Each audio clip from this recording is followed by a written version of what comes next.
Sweet. Thank you, Ritz. We'll click on got it. Got it. Okay. Guys, I'm excited to be here. I love teaching Ignite. I'm Josh. I work as Director of Operations for the Peter Morkel Real Estate Group. I have a degree from BYU in communications, which is what got me into the marketing space way back in the day. And I've been licensed as a real estate agent for 5 years. I've been in real estate for 6. But it is fun. I love this industry. It is awesome. So today we're going to talk about basics and some not so basic things to get your social media from being a 2 or whatever it is to hopefully a 7 or an 8. We're not really shooting for a 10 here because it's not your job to have a 10, but it is your job to have better than a 2. So, you guys excited? I'm excited. So using this class, I really like to talk about, actually, we can talk about the KPA really quick. How do I get rid of that? Because it's not on that one. Oh, it's on that one. There you go. Thank you. Usually I talk about the KPA. If you're interested in doing the KPA, do you guys know what the KPA is? It's a personality assessment. Keller Williams has created a personality assessment that helps you understand what type of fit you are for almost every job position in the real estate industry. Really fascinating. It's not a short thing. It's probably a full hour. It's kind of like taking a test. And you should do it without any distractions, give yourself some space. But if you're interested in doing the KPA, I love going through the KPA process with people. And I'll do that with you. So if you want to do that, shoot me an email. I'm going to write my email on this board right here, which for those on Zoom, Ritz, will you put this in the chat? But it's admin@petermorkel.com.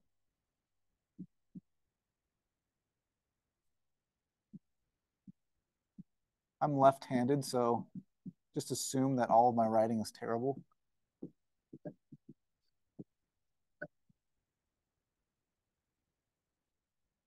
That's legible, right?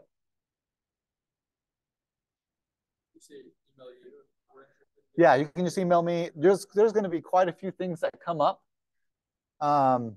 in this class that might be interesting to you to get a copy of. So I like to start with why really quick. Did you know that we've had the internet for 50 years? That's a long time. There are 5 billion people on the internet, and 4.7 billion of those 5 are on social media. So if you have access to the internet, you are on social media. That's a pretty big percentage, right? 90% of all home buyers search online. One of my favorite statistics on this, 78% of people who use social media outsell their peers. That's a Forbes article. If you Google that line, it will literally come up with the Forbes article. 60 to 90% of sales are done through an agent. This is super interesting. So back in 2001, that number was 60. And since 2001, the more present that the internet has been, the higher that number has grown, all the way to 90. And so when the internet first came out, what were people saying? Can you give it a guess? It's the end of the real estate agent. Your job's over. You don't have that book that has all the listings in it anymore because it's all going to be online. And so your jobs are going to become irrelevant. That's what everybody said. And what happened? We just became more relevant as the internet took over. So you'll hear lots of things of the end of the internet, of the real estate agent, and most of them will probably not come to pass. We'll just become more relevant for specific things like our fiduciary duty. Any questions about any of these things? Kind of fascinating. I'm not going to really go into ahas. I will say really quick, when I first developed these slides, I taught a class right when the market was going to crap.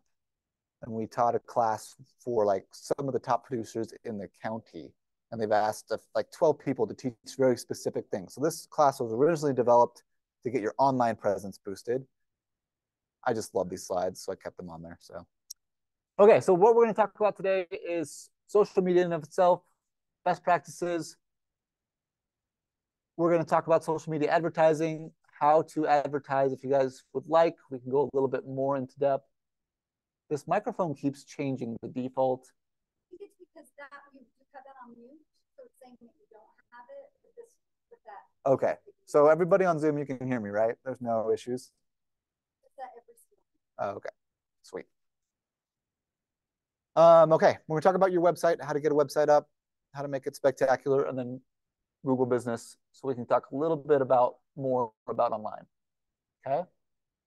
Okay. So we're gonna talk about some made-up rules. The 80-20 rule. Have you guys heard of the 80-20 rule? Not that one. The 80-20 principle. Nope, that's the 80-20 principle. Oh wait, I'm sorry. I interrupted you. It possibly could have been like 80%. Okay. Okay. Yeah, the 80-20 rule is when you post on social media, 80% of your posts are not about real estate. And only 20% are. Why do you think that is?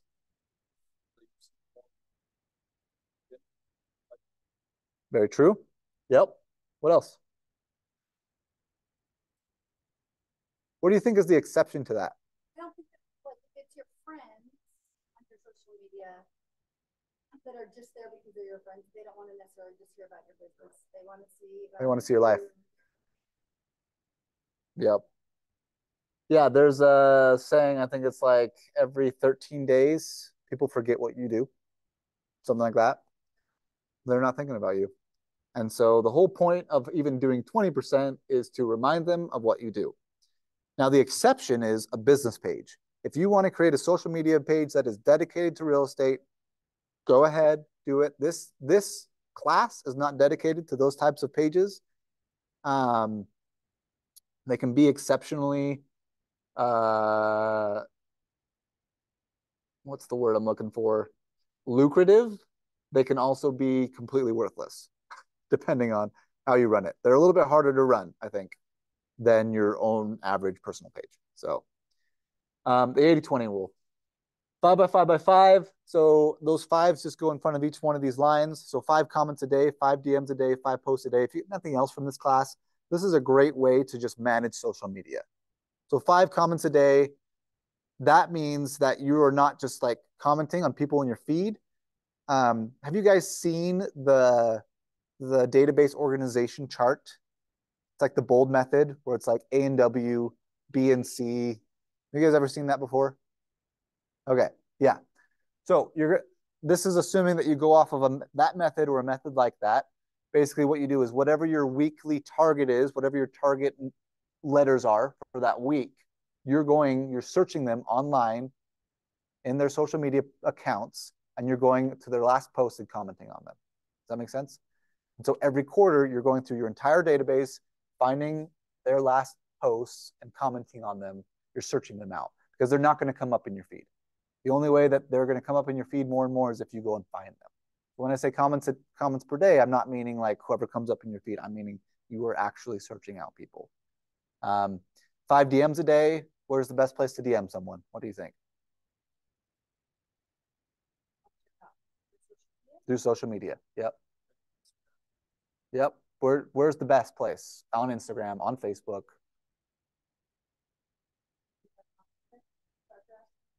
Morning, Grace. Yes, but the best place is through their stories. If you reply to a story, does everybody know what a story is? Great. Well, I'm going to show you anyway. So if I'm going through here and I see Jenna Smith here, and she's saying, wait, what? Right? This is her story. I'm going to get rid of this. This is my way. Me replying to a story is a DM, so I can say, that's so cool. Boom. Now I have a conversation started with Jenna Smith, who's an agent, so I'm not worried about that at all. Look, she's got a little secret room. In my opinion, I think DMs are the most non-invasive way to start conversations with everybody in your database. So again, 5 DMs a day, you're just going through your stories, or you're looking them up because you're looking them up for comments anyway. You're looking up your people, they're posting stories. What do you mean? Nope, direct messages will go to their Messenger app or to their Instagram messages. A comment will just show up as a notification, like a regular notification. But a DM will actually, it's similar to a text. It's kind of like you're texting them directly, but you're not just like randomly texting them. You're replying to something that they're already having a conversation about. Does that make sense? It's a much more natural way to start that engagement. So 5 DMs a day, 5 posts a week. I mean, you can do as many posts as you want. The more you post, the more engagement you'll have. And so whatever you feel comfortable with is it's more important. I'll say this multiple times, but it's more important to be consistent than it is to be constant. Does that make sense? So if you're going to do it once a week, commit to once a week. If you're going to do it 3 times a week, commit to 3 times a week. Whatever you commit to, make that a very consistent thing for months, not just for like a week and then you forget about it, right? Make it a consistent thing for months. Any questions about this slide?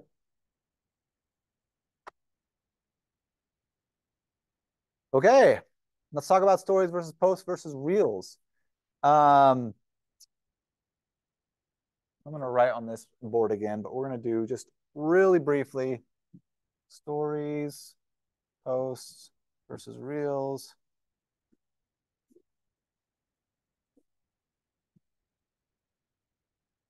How do they show up on the last one to post frequency? So we'll do time. We'll do where. That's a pin, in case you couldn't tell, which none of you could because it's horrible. And then when to post. Let's do a question mark. Okay, so let's talk about how long they last really quick. How long does a story last? 24 hours. Good. How long does a post last? Yep. How long does a reel last? Good. Okay. Where do they show up? Where do stories show up? Very top. Where do posts show up? In your feed? Good. This is going to be more important than you think it is right now. Where do reels show up? Yes. Feed plus reels feed, but where in your feed? Have you ever noticed where in your feed that shows up?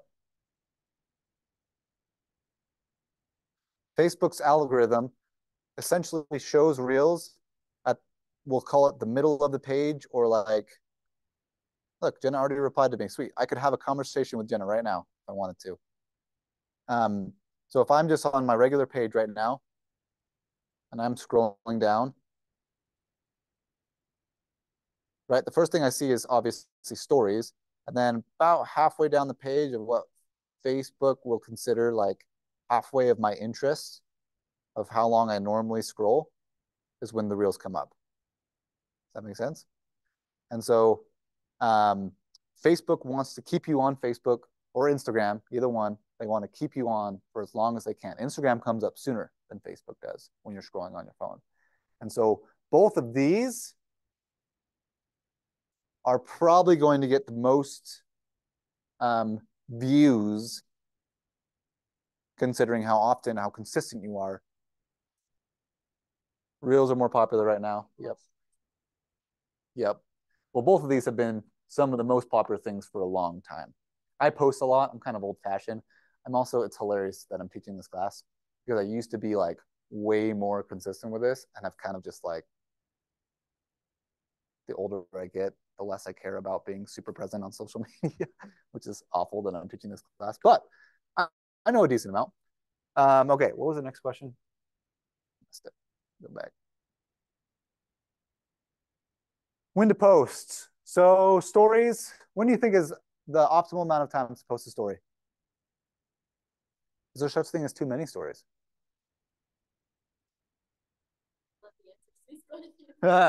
So I like to say, yes. Ooh, that's a great point. Yeah, usually I say, I actually do bring this up a lot. If you Google when is the best time to post on Facebook or on social media, no. So you're wrong. But you're wrong because you read an article and that's what they said, but everybody has a different opinion. I have been in social media classes. Every single social media class I've been, the professor had a different opinion of when the best time to post is. People are going to lunch, so you want to post right before lunch because that's what they do during lunch. They scroll through social media. People are going to bed, so you want to post at 7 p.m. because what are they going to do? They're going to scroll through social media. You want to post at 6 a.m. because they're going to wake up. The first thing they're going to do is they're going to look at their social media. For me, it's less about when to post and more about consistently posting. Does that make sense? Does that seem fair? Yeah. Yeah, I mean, like, there is always statistics to support any time that you want to post at. So I post at 11 p.m., which is probably the worst time, frankly, to post. But if I'm gonna not post in the morning because I know my morning is gonna be busy, I'd rather post at 11 a.m. because I have an idea and I want to get it down and I want to get it out there, or schedule it, like get it ready at 11 p.m., get it ready for the next morning, and then post it. Whatever works best. But consistency is more important. So when to post. This is the doctrine according to Josh, so it's probably false, but it's also not horrible. For stories, I like to say to always have a story. So I'm going to put the infinity symbol actually on here instead of writing always. Always have a story. If you ask someone like Kate, who runs marketing for the Red Sun team, she probably knows more than me, but she would say 3 to 4 stories at all times, ish. Right? I think that we agree that anywhere between 1 to 5 is kind of an optimal range. If you go more than 5, people stop caring as much. People don't want to scroll through 12 stories, like click, click, click, click, click, just to get past you. They're going to swipe. Does that make sense? It's more interesting to see just a few rather than to have to click through like, guess what? I'm on this trip and look, here's this slide. And then here, look, I'm over here. And then, like you're getting every single moment of your trip. People don't want to see every single moment, but they want to see the highlights. That seem fair? When it comes to posting, this again, like I'm gonna put a giant question mark because this is whenever you'll do it. You need to be consistent with it. I would say 3 times a week at a minimum. Ideally, you're posting every day, something. If you're really trying to become an influencer, you're posting multiple times a day, but none of you should be trying to become an influencer unless that's like your dream in your life.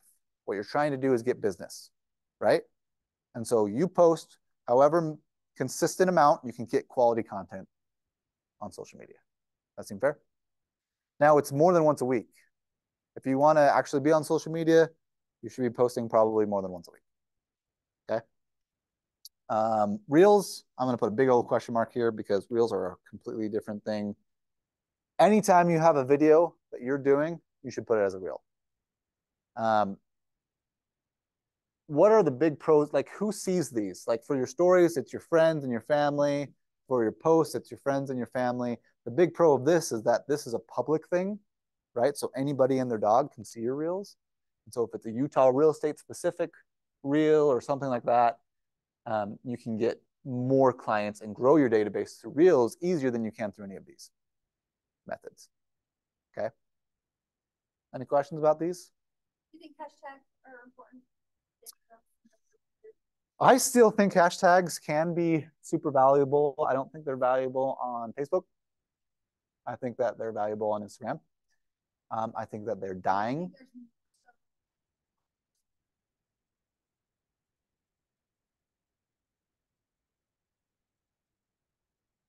I wouldn't put hashtags on a story. On a reel, it's probably worth it.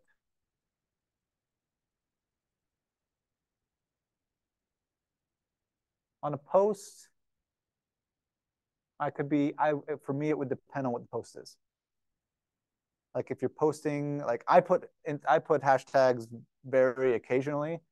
I'm probably very, very bad at hashtags. I'm probably like a 4 out of 10. But if I'm posting something about real estate, I'll probably use a lot more hashtags than I would posting something about my family.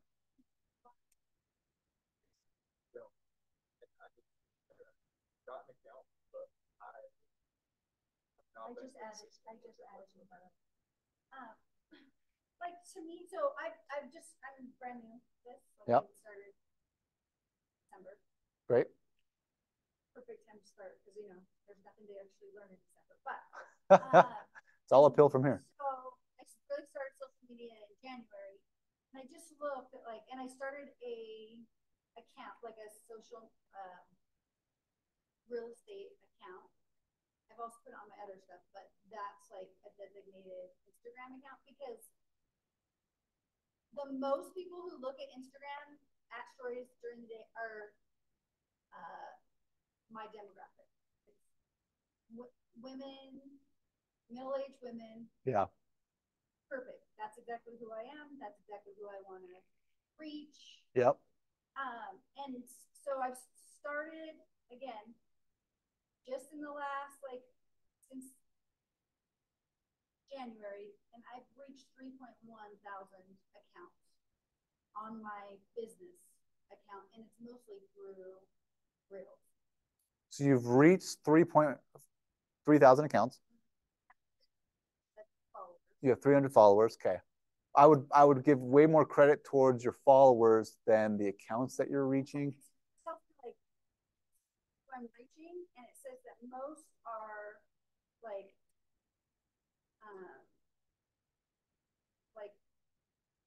because it tells you like these are how many of your followers, these are how many are not your followers. Yeah. So like that's why I like to come back to this. It's tricky with reels or with stories because you are reaching a lot of people, you're getting your face in front of people, right? But like think about you and of yourself scrolling through social media. How many things do you actually see that you've completely forgotten about who they actually were, but it was entertaining to watch? Does that make sense? So getting in front of people means nothing to me because that just means that you're decent at making quality content, but until that number gets like into the hundreds of thousands, right? It's kind of like you're still starting out, which is fine because you are, right? Right? Yeah. And so in my mind, starting here and getting this super solid, because when people look you up, they're going to be looking at your stories and they're going to be looking at your posts. 13. Yeah. Yeah, that's great. And that's great. Like you have 13, it's only been like 18 days in this year, 21 days. What's the date? 22 days in this year, which is great. But I would start focusing on your foundation before like going super public because they're going to look at your history. They're going to go in and they're going to be like, oh yeah, this person knows what they're talking about because I can see the depth. That will create more followers.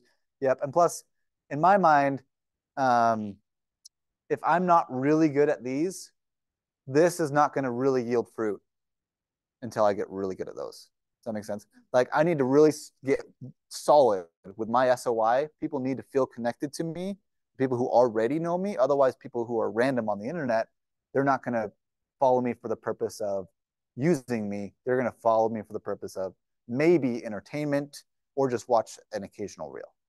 Does that make sense?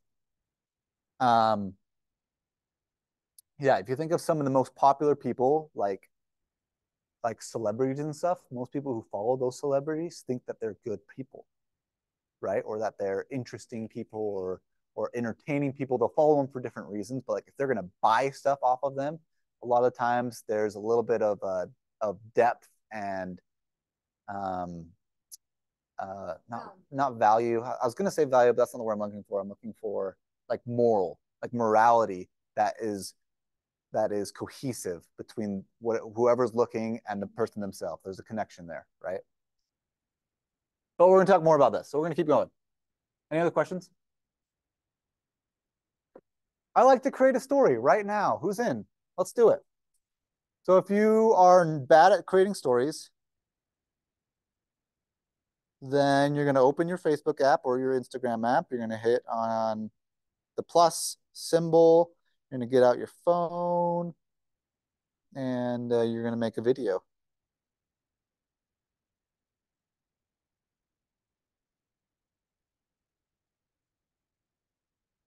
Hey guys, I am here in another Ignite social media class. We've only got a few people here this morning because it's Monday morning and people are lazy. But when you go on social media, where do you spend most of your time? Answer this question for me. Do you spend it in stories? Do you spend it in reels? Do you look at posts? What do you do? Boom, that's my story for today. So ask a question, get engagement. Does that make sense? Like I have lots of practice doing this. Every time I teach this class, which is, I think this is the 10th time I've taught this class, I always do a story. And that's the first time I've asked a question in a video. But the more practice you get, the better you'll be at it. If all you're saying right now is, hey, I'm in a class, um, I'm learning things, I'm also learning that I'm terrible at this, if that's what you want to put, like, please help me. I don't know, whatever you want to do, whatever you feel comfortable with. If you just want to take a picture, put it as your story, that's great. We're going to get a story up right now. You have 30 seconds.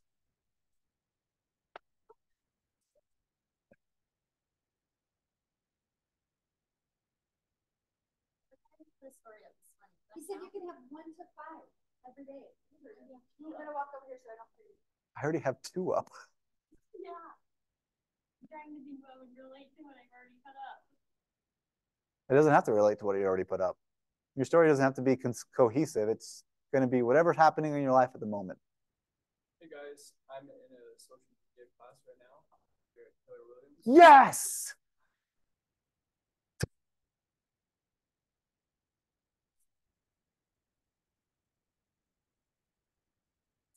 Lifelong story or with time, just comment down below. That's great.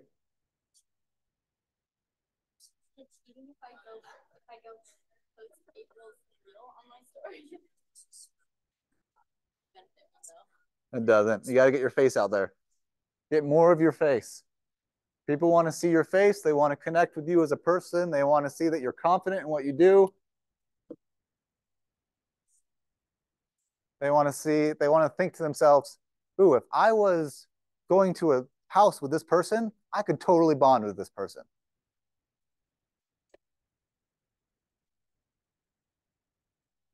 You got 10 more seconds. And at the end, there's going to be a test. Just kidding. I said a story, but you can do a reel, whatever you want to do. I just said a story. I feel like story is the easiest one.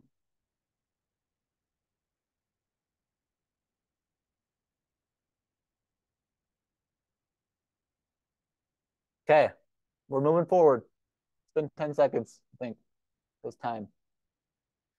Okay, we're going to talk about a lot of made up rules. You ready? The 3-line limit. When you are posting, let's look at these posts as examples. Okay.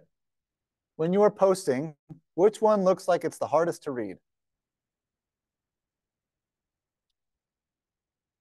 Just right off the back. If you were looking at the text of these posts, which one do you look at and you're like, oh, yep, the paragraph. Why? You're lost. Yep, you see a chunk and you're like, nope, hard pass, right? 3-line limit. This is made up by me. Your paragraphs need to be less than 3 lines when on the scroll. Does that make sense? So each line, like 3 lines, space, line, space, line, space, space, space, hard enter. There's a hard enter after 3 lines. And that's not like exact, like you don't want to break up a thought, right? If it needs to be 4 lines, that's fine. Or maybe shorten your thought. That's very true. But usually I think I would draw a hard line at 4. Like if you're at 4, you need to shorten your thought. If you're like getting into 5 or 6 lines, like you got to shorten your thought. Simplify and intensify. It's one of my favorite phrases. It's a phrase from my mission. Simplify and intensify. So we've got, yep. Any questions on the 3-line limit before I move forward? Okay, like and comment in the comments. So once upon a time, we had a baby, and we have 4 babies now, which is an obscene amount of children, but thank you. Appreciate that. We have 170 comments on this, which at first was like 30. But the whole reason why I went to 170 is because on every single comment, I did the same thing. I liked it, and I said, thank you, and tagged the person. Because the more I did that, the more Facebook or Instagram or whatever you're looking at is like, oh my gosh, people are engaging. They like this. And so I should show it to more people. And then more people saw it and more people commented. And then more people saw it and more people commented, right? And I think this ended at like just short of 300 likes and something like 180 comments by the time it was done, because it's an influx of things that happen. Yes, tag them, respond every time. When you hit reply, it automatically will tag them. Yeah.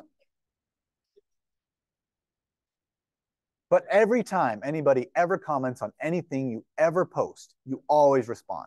Every time. Even if the response is thank you, or you're so nice, or a GIF, or whatever, however you say that word, right? Whatever that response is, it's fine as long as you are responding. Any questions about that?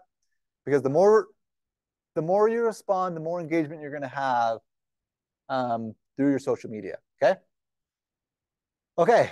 Next thing, no links. Never post a link in a post, ever. Ever. That's a hard no. Facebook will hate your post and it will destroy you and all of your children and all of your future prosperity. So you're just talking about sharing it. If you share it in a way that Facebook has built it to be shared, that's fine. Does that make sense? If you are copying and pasting a link into your page, Facebook will tag it as spam. No one will see it.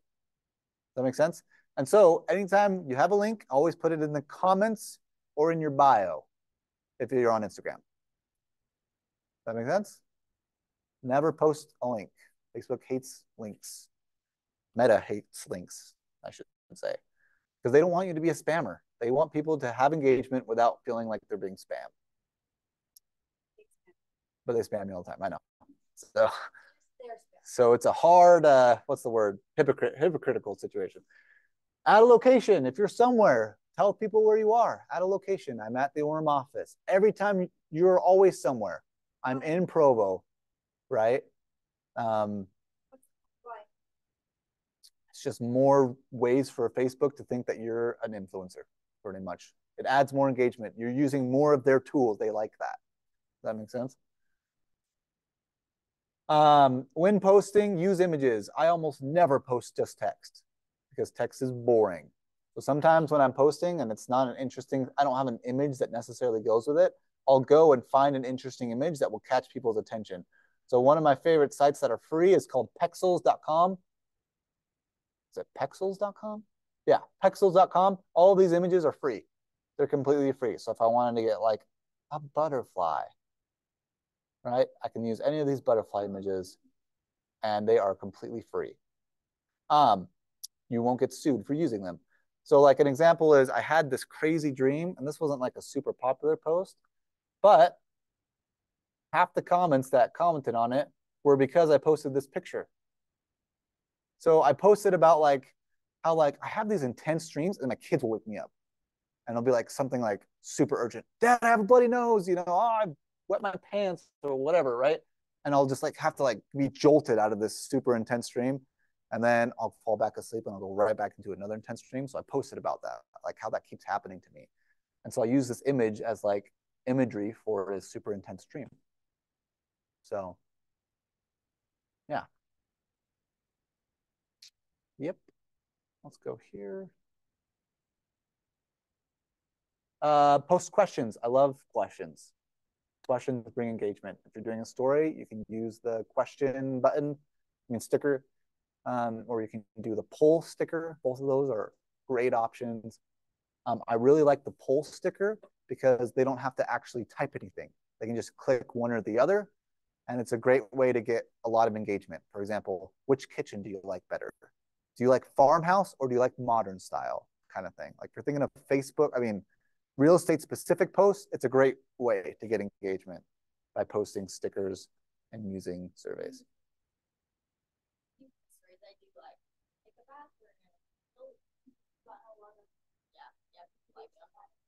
Yep. Yeah, again, like you're just reminding people this is what you do. That's what you're going for. Okay. Any questions about any of these?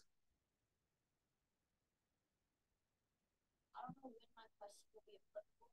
My question is how to get Okay. I don't know if like Yeah, I don't hit it later. That's a great question. How to get more followers? Have you invited everyone you know? Is everyone in your database invited to be your friend on Facebook or Instagram? Well, you can on Instagram, but on Facebook you can, right? If they're your friends on Facebook, on Instagram you follow them, usually they'll follow you. Go follow everybody in your database. Start there.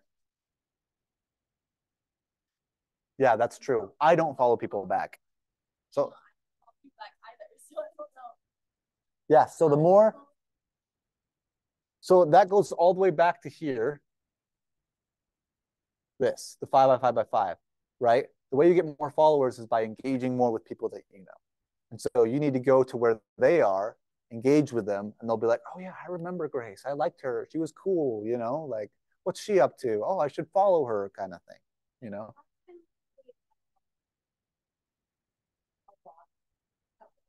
Is like even just like real estate businesses or other realtors, like I'm following them, I'm commenting and stuff, I'm engaging on their stuff, and they follow me back, even if it's not initial.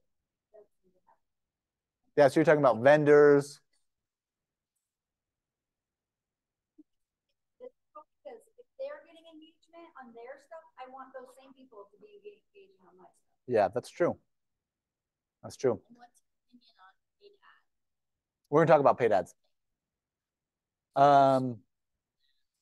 Social media where a lot of like the new builders post their listings, because I noticed Some more than others. I would say no on average. I mean, new listings, I would say no. New communities or something like that, much more common. But when it comes to like posting every new listing, I can't think of any builder that does that. Not every new listing, but like perhaps it, more of incentives that they're offering and stuff like that. Incentives, yes. Yep, that's I more find common. It's hard to the keep MLS up. is not the best to source to go and find all of like the new. Yep, 100%. It's terribly difficult. So what I would do is we talk about like when you're building your Facebook. I mean, if you're just talking about growing your database in general, and we're not talking about social media, you should have a vendor list. And by a vendor list, I mean like your favorite agents with builders, your favorite home warranty companies. You should have a list of who those people are, and you should be in constant contact with them. You're like it's the same thing as your normal database, right? Like you're going to lunch with them once a month or once a quarter or whatever it is, and you're getting updated. Hey, what are new communities that are coming out? You know, because there's not that many builders in Utah County. There's like what 15, 20, something like that. Like that's totally doable to go to lunch every quarter and get an update with whoever the top your go-to agent is with that builder. Does that make sense? Does that seem fair? Look that up. We don't necessarily have context to start that. Well, just go to open houses or look up the agents online. Like a lot of builders come here to team meetings, and like you don't realize it because you don't know them, but there's a lot of builders here. And so the more you meet people here, like it's not like a do it this week kind of thing, right? It'll come with time, right? I mean, I've been in the business for 5 years. I mean, I'm a director of operations. So the way I do real estate is different than the way that you will do real estate. Very different. Because hopefully you're not as bad at it as I am. But I have at least 10 contacts with agents that are my go-to contacts for X builder, right? I feel like a lot of people have contacted me.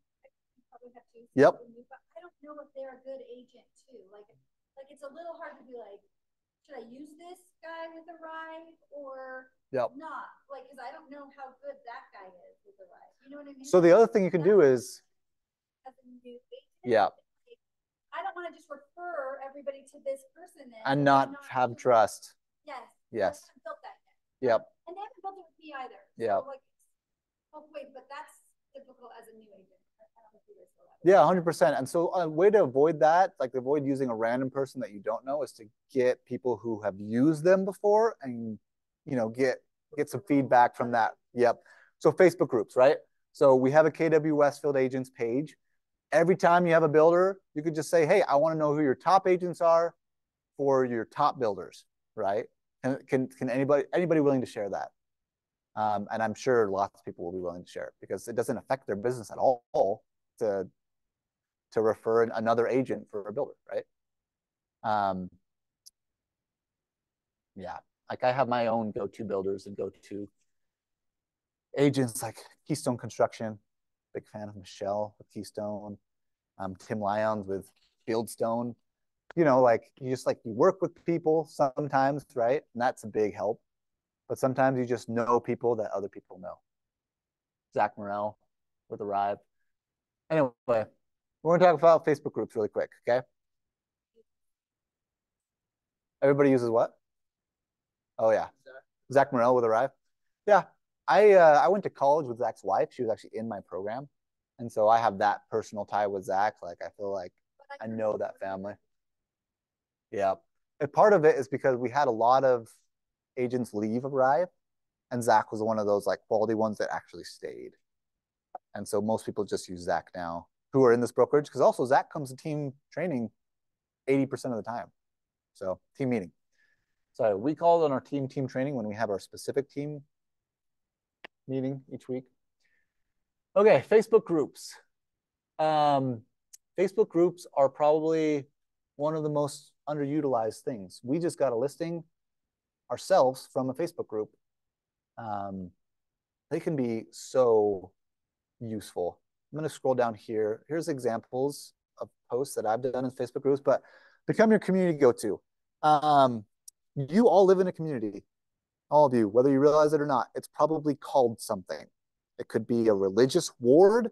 It could be a neighborhood specific thing. Scenic mountain is what is the example I'm going to use. Even cities have specific ones.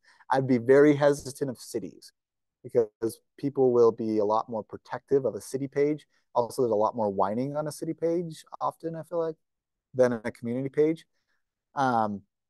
But Facebook groups can be like exceptionally useful. So on the Facebook page, you become an economist of choice. And what that means is you are posting things that are exceptionally helpful to that page and not like, if you want to sell your house, I'd love to give you a free home valuation because nobody wants that. Nobody wants you to tell them that you can do that for them. So here's some things that I've done in the past. So I'm coaching in our community. So this is on our community page. There's like 300 people on this page. I decided to coach my kids. And so I opened up to the page and said, hey, I'd love to be the coach of your kid, right? If you want to join my soccer team of my 3-year-old, right, which is going to be just a crapshoot anyway, I'd love to be the coach. Sign up for my team. This is the link. I had probably 6 families from our community sign up for that team. Now we're really good friends. Now they're in my SOI. Now they're getting my emails and getting invited to my events. That makes sense? Our team allows you to get a dumpster every year for your neighborhood. And so we'll pay for the dumpster to go into your neighborhood. You can pay for this yourself, right? It's $400. After Christmas, everybody's got a crap load of trash just sitting in their garage. They're trying to figure out what to do with it. As a team, we'll bring a dumpster, and this is what we posted. I took this image. I love this image of this car sitting in a dumpster, right? And I just said, hey, look, these are the things you can't dump. Our team's going to provide it. Hopefully that's helpful to you. Yeah, go at it. It's going to be there for these certain days, and then we're going to take it away. It was super, super popular. I think I got 2 or 3 listing appointments just from that alone. And it's a small community. People don't sell that much. I actually haven't actually had a listing. I've only had appointments, but it's because since I've left, I actually moved out of this community. But since I've left, I think like 5 homes have sold in that entire community because it's like a really close knit community. Anyway, so also anytime there's an HOA meeting, right? This is how I'm establishing myself of someone who knows real estate. Hey, there's an HOA meeting. These are the details. This is the time it's going to be at in case you didn't see the email. And then after the HOA meeting, these are the notes I took from it. This is what happened. These are the things that are coming up. Let me know if you have any questions. I'd love to be helpful in any way that I can. Does that make sense?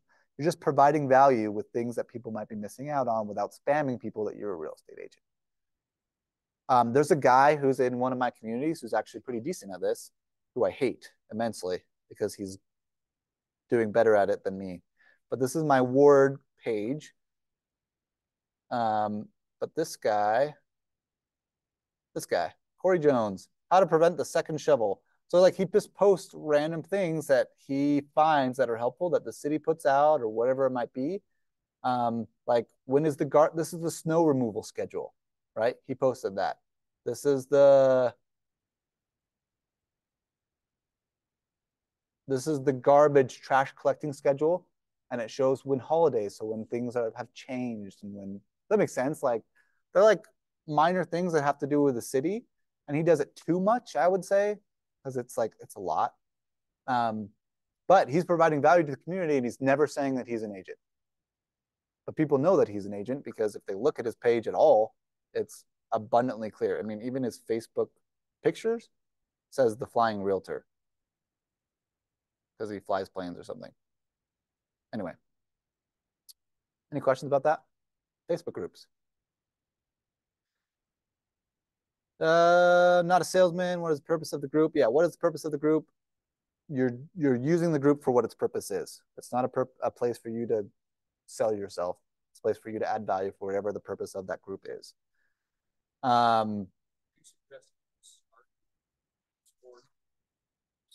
Either one, whatever makes the most sense. So I have started groups. I've moved into a new community. It's a new build community. It didn't have a group, so I made it. And now I run it.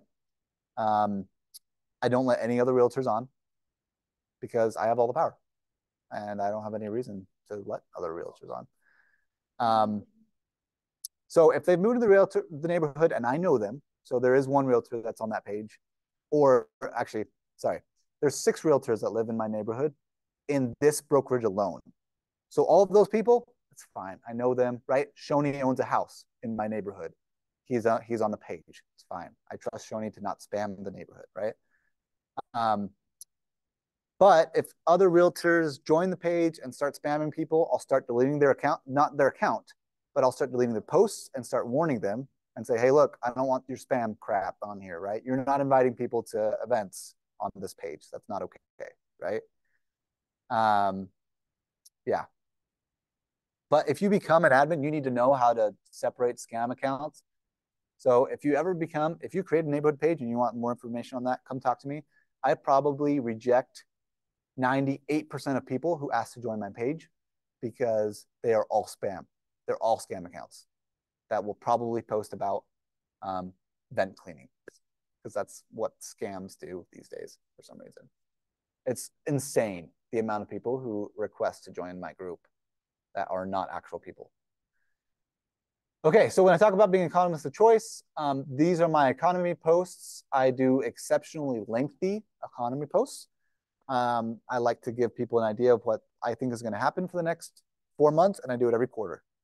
And so where I get this information from is kwutah.com. Johnny does a like a Zoom every quarter and just talks about the state of what's happening. And I think it's super valuable information and totally worth your time to watch. So if you go to Agent Resources, so I went to Resources, Agent Resources, quarterly marketing report in 2023. They don't have Q4 yet because it just ended. So sometime in January or February, probably February, they'll do another one. But literally, I'm getting my slides from here. I'm just screenshotting these. Anyone I think is worth talking about and putting it in my post. And that's what I'm putting in my post. I'm not coming up with all these graphs. I'm not reinventing the wheel. I'm taking notes of all the things that stand out to me, putting it in my post, putting in the slides. So, yep. So this is what my post looked like the last time or a couple times ago that I did it. They're really long. I like to go into depth. Yeah. And you could do that in a video if you wanted to instead and simplify it. I like to have like really in-depth something every quarter at least, so like people feel like I'm more in depth than just a quick 20-second video. Yep, there's more depth and fluff. So clean up your profile. Let's talk about that really quick. We're gonna move away from groups. Any other questions about groups? Was that helpful? No? Okay. I think that's a good way also to find new. Yep. New people. All the rest of it, because you're just building your community. Yep. If you want to get data from people, the best thing to do is hold an event and data mine people from holding events. Like, I love events for that purpose. Okay. So your profile. The first two things people are going to notice are your profile picture and your cover photo. So between these pictures, which one's the worst? Why? Can't see your face. You have to have your face super prevalent. It's exceptionally important. People will literally skip you off of your profile picture alone. So please have a very good profile picture. This is okay. I wouldn't say this is an ideal. This has been my profile picture in the past, but I would just have you if, yeah, I would just have you. I think that's the best practice. So, and then I usually have an intro or some kind of bio that summarizes the four-ish things that are most important to me. Two or three of those being like values that I hold, and one of them being like connect with me because I'm fun, kind of thing. That makes sense. And this is what I like to do. So in here, it's family, friends, faith. This is part of KW's slogan, right? God first, then family, then business. Realtor and real estate investor and advisor. That is a horrible way to say that. I feel like I just recently changed that, and I hate that there's two ands in that one sentence. Disc golf addict. I love playing disc golf. I'm a huge disc golf fan. I go on a disc golf trip every year where literally the purpose is to spend a week playing disc golf with all my friends. I love it. That's fun. I know. I know. See, you get it. You know.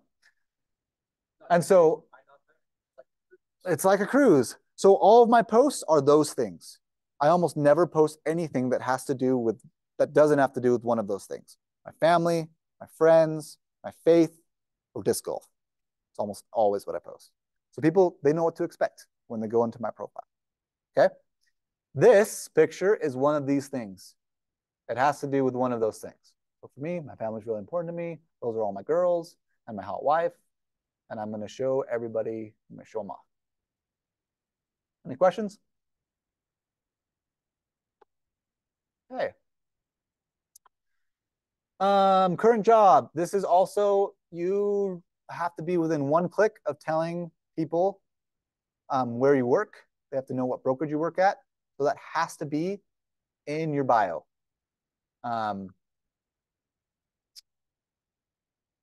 This is different. This used to show.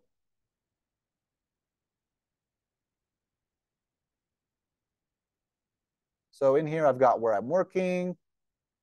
I guess, I feel like, I don't know why this is off.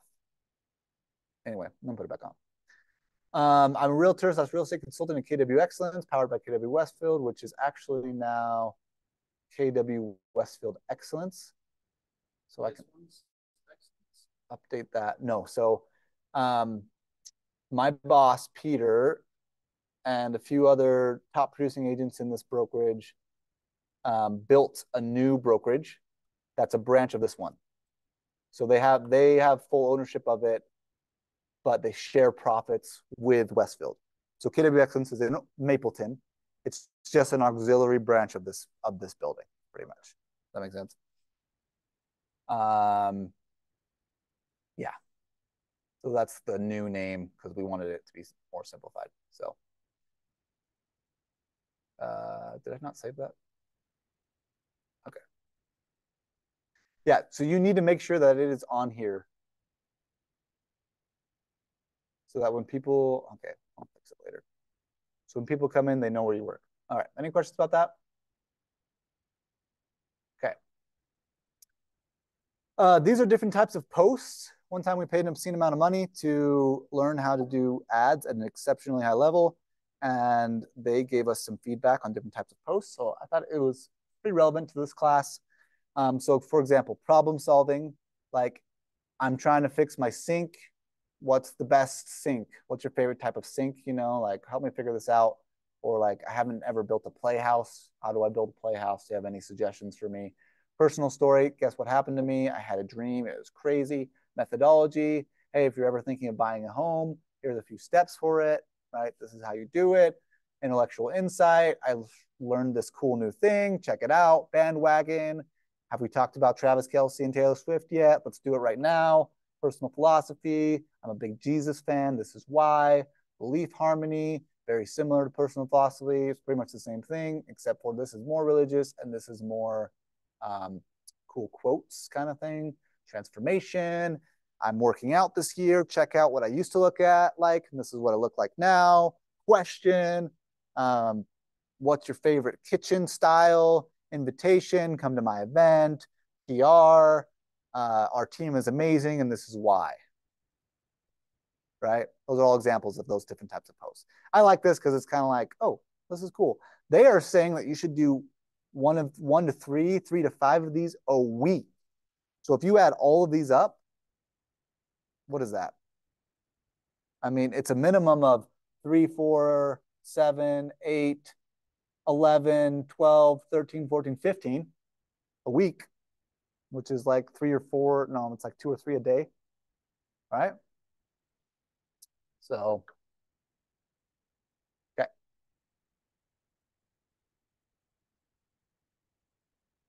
If there's anything in here that you want, you can always email me. So I wrote my email. How do we break this down? So on our team, we have very specific things that we don't require, but we suggest. This is how we do it. So birthdays. Every day on Facebook, it will tell you whose birthday it is. You should always reach out to those people. One of my favorite ways to reach out to people for their birthday used to be 3 events, like what happened on this day kind of thing. Like, hey, what's up, John? It's your birthday. Happy birthday, man. Did you know that Hitler was born on your birthday? What does that say about you? You know, like, and you have 3 random facts about their birthday. They love that kind of stuff. And they never answer their phone. So you always leave a voicemail, right? And they love it. They'll text you after and be like, oh, that's the best voicemail ever. And that's all you do. You don't say, I'm a realtor. Don't forget, you know, you're just reminding them. They'll go look you up and they'll be like, oh, yeah, remember that guy? He's a realtor. Anyway, birthdays. Do you guys know how to look up birthdays on Facebook? I'll teach you. If you write birthday in the search bar, look at that. Birthdays. See upcoming birthdays. You can see the ones that you missed. You can see the ones that are today. Joe Lefgren, Crystal, Daniel Hernandez. This guy works for Keystone. Love that guy. Yep. These are all people I could reach out to and wish happy birthday. So if there's anybody in your database that's on that list, absolutely you should be reaching out to them. 2 to 6 calls. You'll be calling your people every week. 2 handwritten notes. You're writing out to people. Excuse me. 2 top 50 activities. So we used to do a top 50. We actually don't do top 50 anymore, so that's a little bit outdated. Posting on Facebook, Instagram, Monday, Wednesday, Friday, and then we do the 5 comments a day to SOI with the letter of the week. And then always have a consistent story on social media. Weekly, 5 Popeyes. You guys know what a pop? 2 top 50 activities contact. What does that mean? Yeah, we don't do top 50 anymore. So however you organize your database, now we do ABC. Yep. So you are reaching out to your A's, at least 2 of your A's. You're doing some kind of activity, some kind of contact every week. Update Chime contacts, which is actually not Chime anymore. I can just update this right now. We're now all the way in command. What? Clomand. Your database needs to be updated constantly. So make sure you're doing that. Add 2 to 5 new people in command. We don't use Chime anymore. Per week with all contact information. So we have that as a goal, right? A part of our accountability is how many people this week did you add into command? If you're not adding people into your database is dying. You need to be adding people. 2 to 5 sometimes is a stretch, right? Sometimes it's 1. It's got to be something every week. You've got to be adding people into your database and finding ways to meet new people. Because you are meeting new people, you're just not adding them into your database.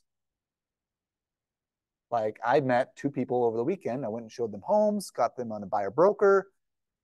Someone from my mission that reached out to me this week and was like, hey, I need to go see some homes. And she follows me on social media. That's the only contact I had with her. But I haven't added them to my database yet. Partly because I've been on a cruise for a week and just got back today. So that's one of the things I need to do now that I'm reading that. Okay, let's talk about ahas before we leave social media. What ahas do you have? What questions do you have before we leave and go into advertising? Is Facebook? I've never known about that. That is Yep. stay on top of people and show care. Yep. And also add that birthday to your database, right? Right. There's no reason why it's not in command. Good at like putting my stuff out there, being consistent. They're not good at like breaking the wall and like replying to people and replying on their stuff. Like I'm focused on my side of it. Yep. Like I should be commenting on their stuff, not just expecting. Yep. Yeah, That's great. You've been putting some quality stuff out there. I've been noticing. Well done. 1,000 things. Yes. Sounds like this has been worth the time. Hopefully. Maybe it hasn't been. It's just been a waste of muscle cramps. Just kidding. Okay. Okay. So we're going to talk about advertising. Do you guys want to see me create a basic ad first before I tell you what I think is the best way to make an ad? Or do you feel like you know how to make ads?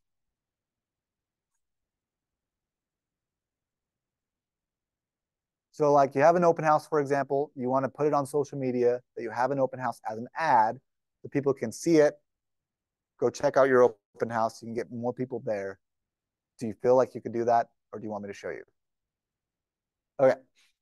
I don't usually do this in this class, but I got feedback last time I taught this class that that's what they wanted. And so now I'm going to start asking it. Okay, so if you log into command, which all of you know how to do super well. You see me looking at you like, right? Yeah, you can all get into command. Okay, cool. Campaigns is where you're going to hang out. This is where you make ads. So the module called campaigns, it's a little megaphone. You click on create an ad. You're going to go to paid ad.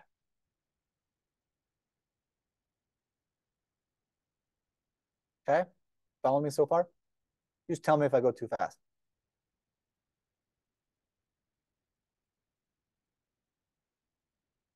Boom, we are going to create a paid ad. Why did it not? Oh, okay, well, that's fine.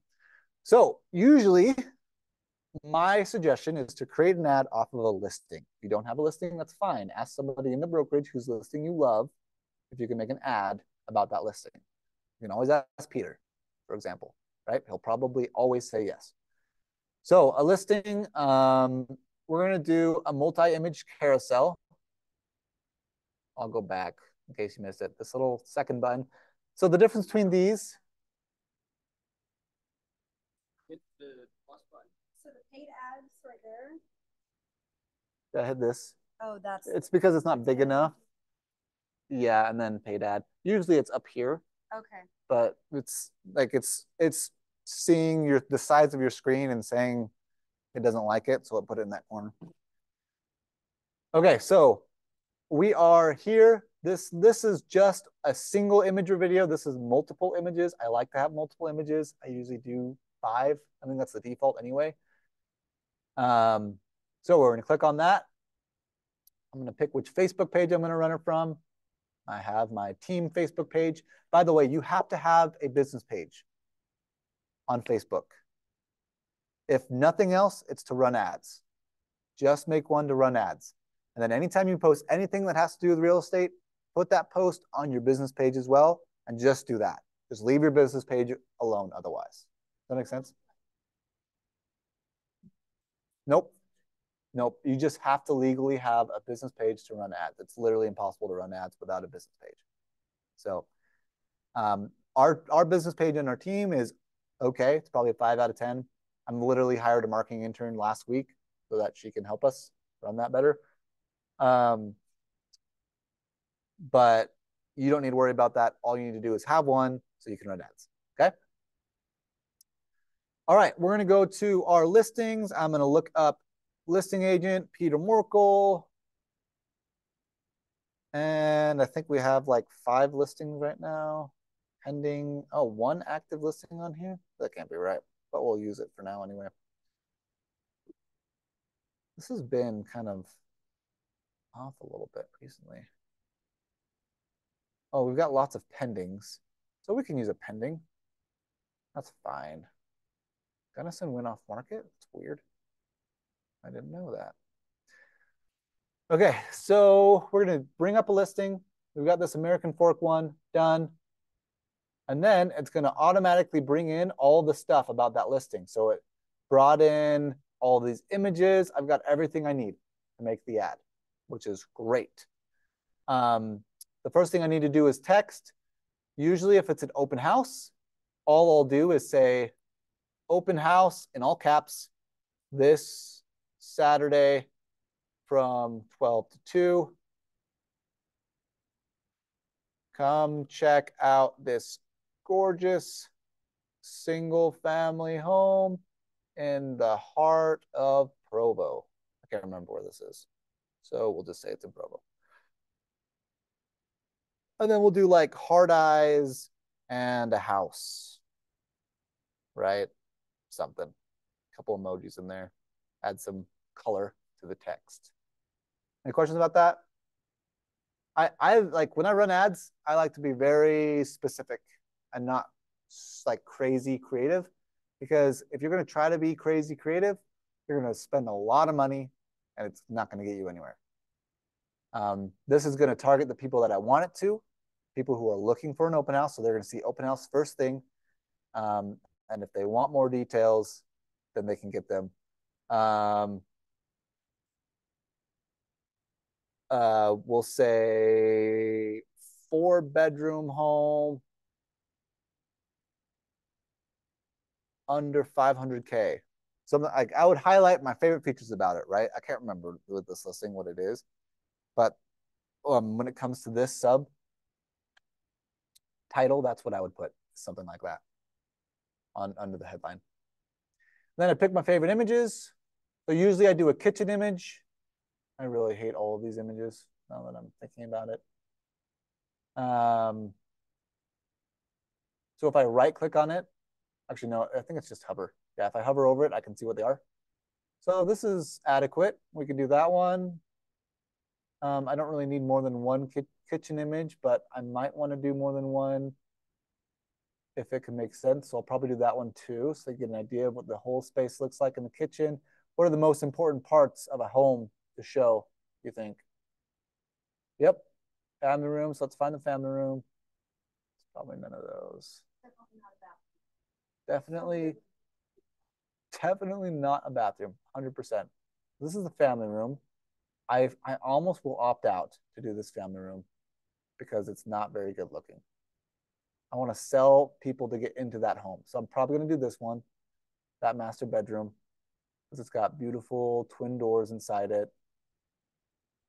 And then I'll probably do, so I actually disagree with the bathroom if it's a good looking master bathroom.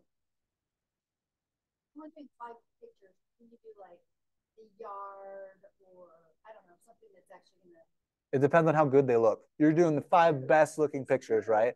So if the master bathroom is stunning and it's got that jetted tub or whatever, oh, 100%. Yeah, it's just a waste, right? Like this. This is a horrible image to put. Spend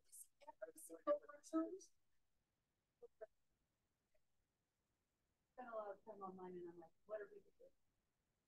Yeah. Is like the main photo, right? No. Just even in them, like when there's just like a picture of like a toilet in a bathroom, we don't need to see that. We can see there's 4 bathrooms. It doesn't look good. It doesn't. It makes it look tiny.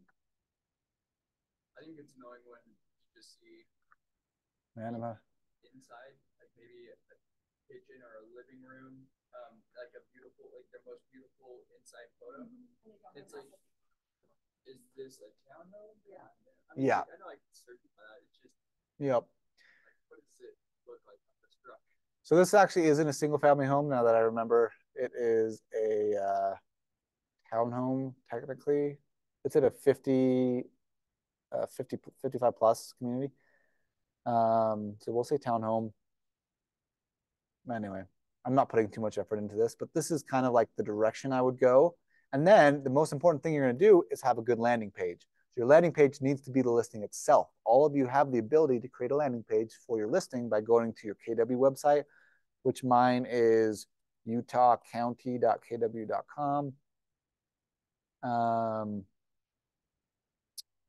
So I would look up this listing, 396 West 50. Oh, yeah, it's down. Oh, did they post a video on how to get your website up? I think some are getting done. I haven't done that yet. So the website, honestly, like is not amazing, but you need to send them somewhere. So I think for the purpose of sending them somewhere, it's great. Also, I would prefer to build landing pages for this for an ad, like build a landing page that is only about the listing. That's it. And they can ask questions about the listing and get information about it. You can't do that yet. You used to be able to, but they took out landing pages because they're redesigning the websites. And so part of the redesign lost the ability to create landing pages temporarily. They'll probably relaunch that at Family Union in February. I can't find it.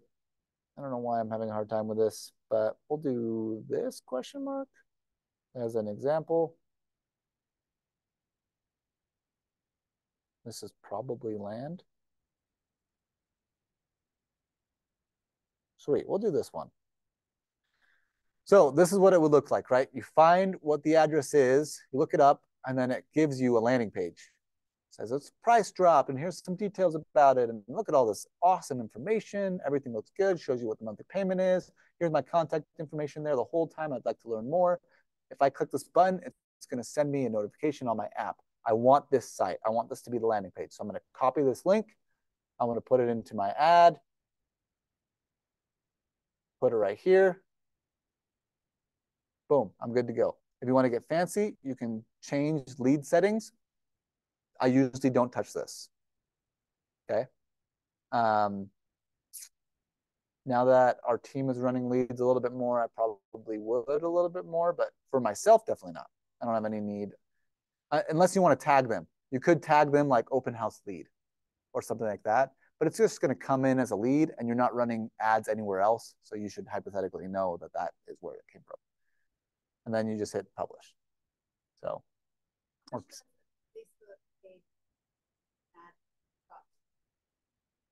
Hang on, let me get rid of this. I got the Zoom thing. So there's not like an amount that it costs. It's cost whatever you, why am I, do you see how this has a pen? How do I get rid of this pen? What did I do? Oh, okay. All right, click it. So it's all about how much you want to spend. I would suggest, what am I missing here? When uploading a custom image is recommended invalid URL. Oh, these images aren't carrying through. That's fine. I think it's because it's pending.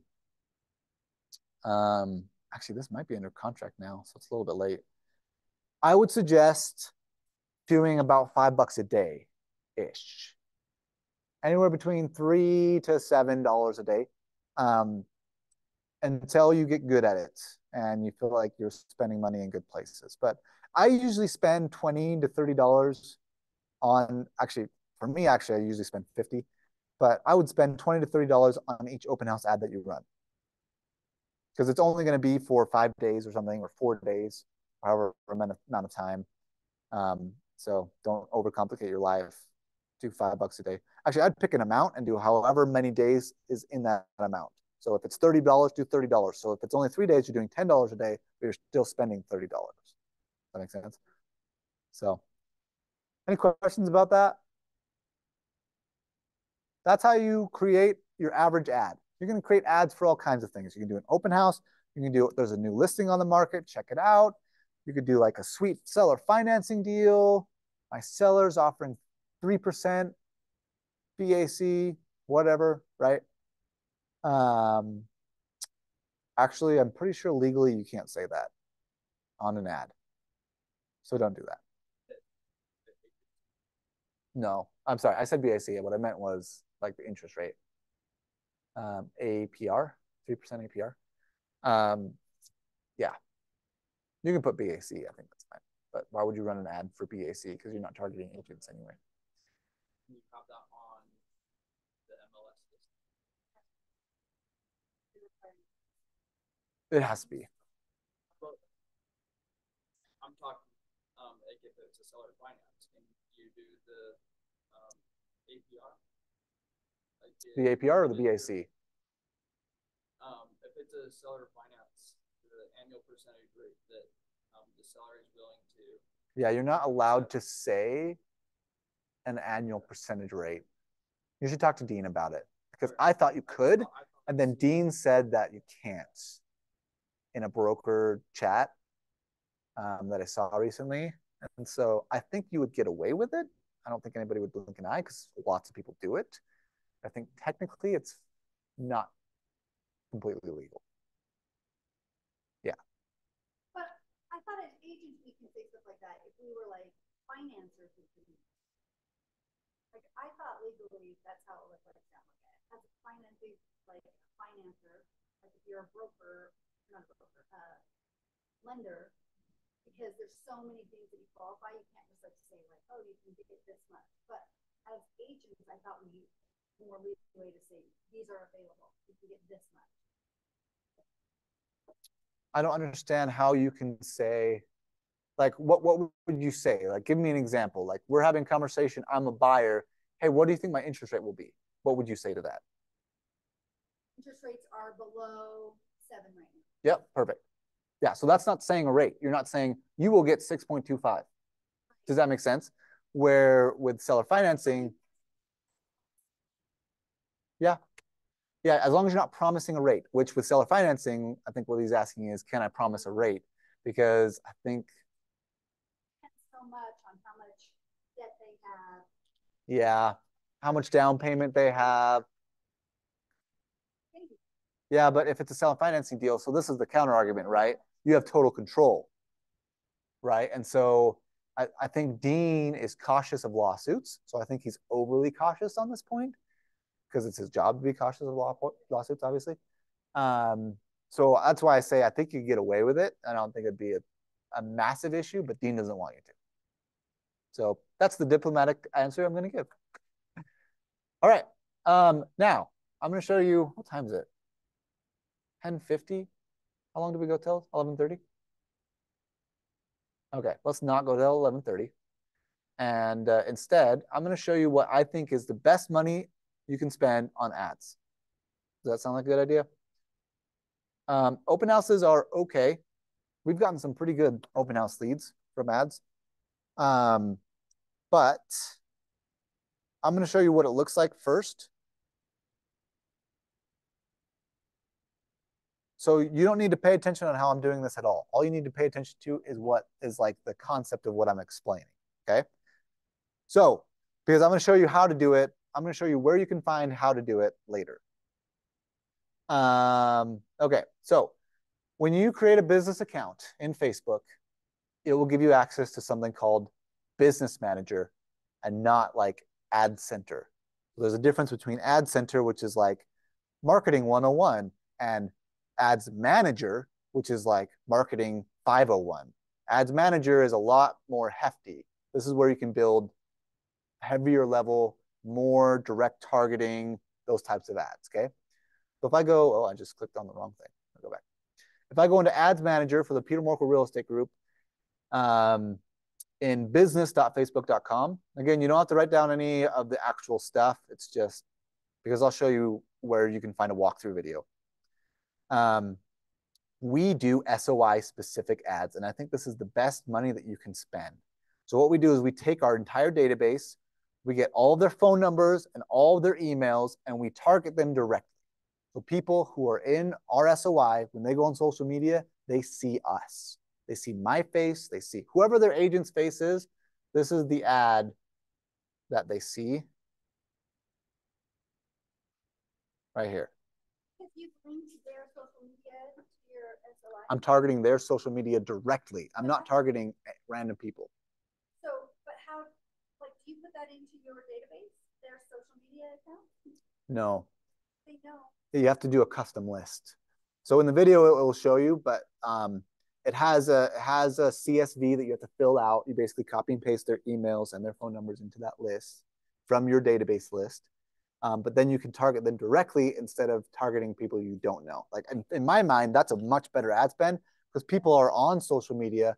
That's where they're spending their time. So when they're scrolling, like I've had people say, like, I see you 3 times a day scrolling through my stories. I'm exactly like I'm a big deal. My brother just sent it to our family group, like, looks like my brother's a big deal now, because I'm getting ads for him, kind of thing. And I'm like, yeah, I am. So use me and send your friends my way, right? Um, yeah. So I think this is totally worth the spend. Basically, all I do is say, curious about buying, selling, or building a home. I've got your back. And then I've got my name. I've got my direct phone number because it's my SOI. I don't care if they have it. Those are the only people that are seeing that number. And the link is it's a link to get a home valuation. So, petermorkel.com. So, any questions about this? And it's going everywhere. It's going in stories. It's going in reels. It's going in feeds. If my SOI are anywhere on social media that has to do with Meta, so Instagram or Facebook, it's in Business Manager. So where you want to find out how to do this is in managing, let's see, navigating, what is it called? There's a group that we made. So when I told you that we taught those classes for a while, I always forget what this thing is called because we stopped using it, but it's already there. So I just send people that way. It's called Mastering the Changing Market. So there's a Facebook group. It's called Mastering the Changing Market. It's a private group. They'll probably accept you into it. But in this group, if you watch this, I'm going to scroll down like 1, 2, 3, 4, 5, 6, 7, 8. Well, more than I thought. 9 posts down, you'll see me sitting on the balcony of this office teaching how to create this whole ad. I'll walk through every step. This is where I would go because I don't want to go through all the details. But I think this is worth money. Guess how much money we spend on these ads for my brother to see it multiple times a day? Guess.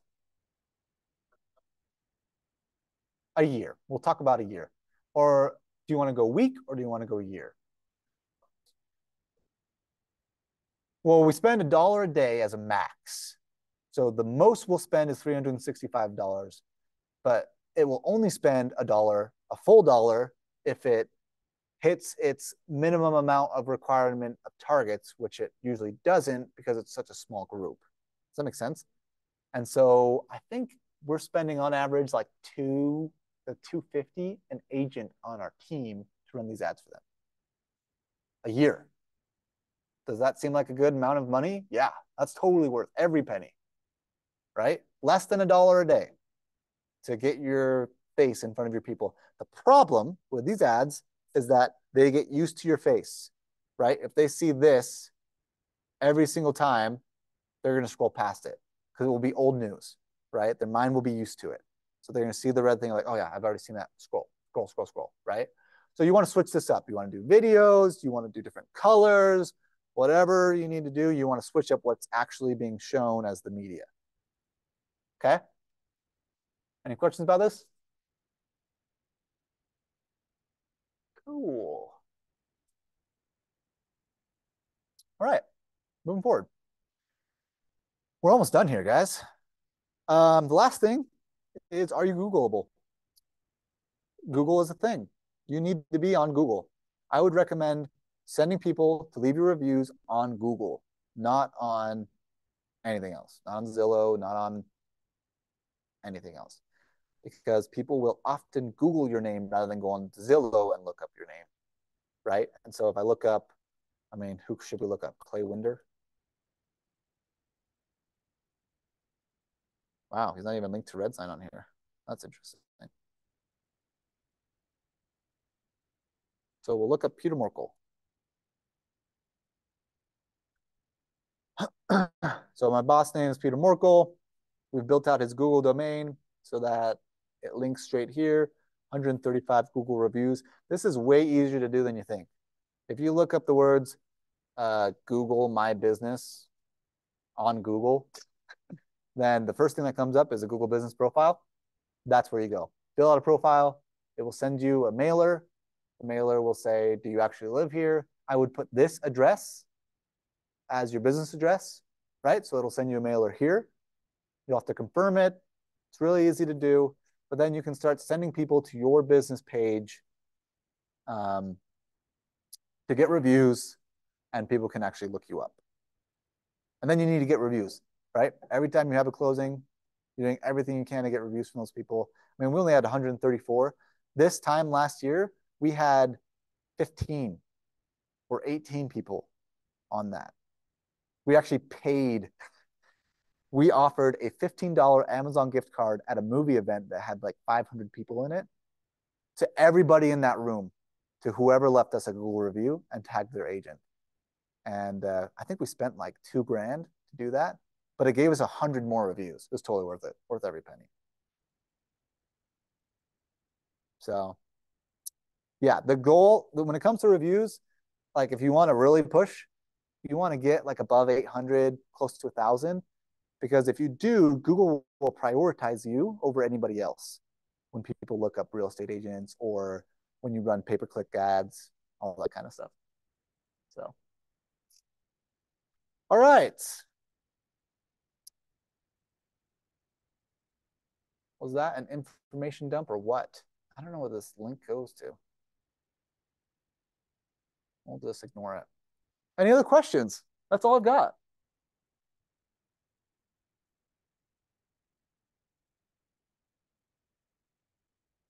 No? Was that helpful? Good. We want to be helpful. So I am not part of a team. Yeah. Yep. It's a great question. So the question was, I'm not on a team. What do I put on my Google page? I would put your name. I think that's a good way to do it, because people aren't going to look up whatever funky real estate name you invent, you know, like Red Key Real Estate or whatever. Like that's not what they're going to know you by. They're going to look up your name. And so like people who have done that effectively, let's see here. The Google name, the business name? Yes. Yeah, it is. Yes. You needed E. Yeah, it's really easy. It's cheap too. It's like $60 or whatever the cost is. Well, to set up the LLC itself, it's only like $30, I want to say. Got business. I've been doing like door-to-door sales. Okay. I just don't know if I. No, you should not. Yeah. Yeah. Create a new LLC. You don't even have to name your Google page after your LLC. You just need an LLC attached to it. That makes sense. So you could be called the Peter Morkel Real Estate Group, and your LLC is actually Zippy Comic LLC, right? That makes sense. Whatever that might be. I use those two examples because so set up the LLC first, because I don't know if it will allow you to create a Google business page without an LLC.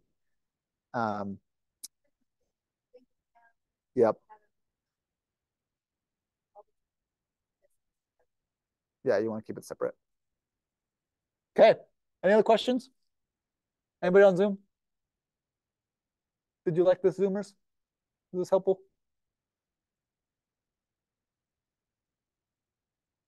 Okay, thumbs up. Okay, cool. All right. Well, thanks for coming. And if you need anything, you got my email there. I work in that far south office. I'm here Monday, sometimes Tuesdays and Wednesdays for sure. Oftentimes I'm in Mapleton because that's where my boss works. And so if you have any questions, come find me. I'm happy to talk through things. Nice. Yeah, we're kind of a big deal right down there right now. There are not very many prominent brokerages at all in that area. There's almost, I mean, like there's an Equity down there, I think. Like we didn't have very much competition going in there, which was a huge pro for us. And we've been kind of killing it. So, all right, I'm getting off Zoom. Thanks, Zoomers.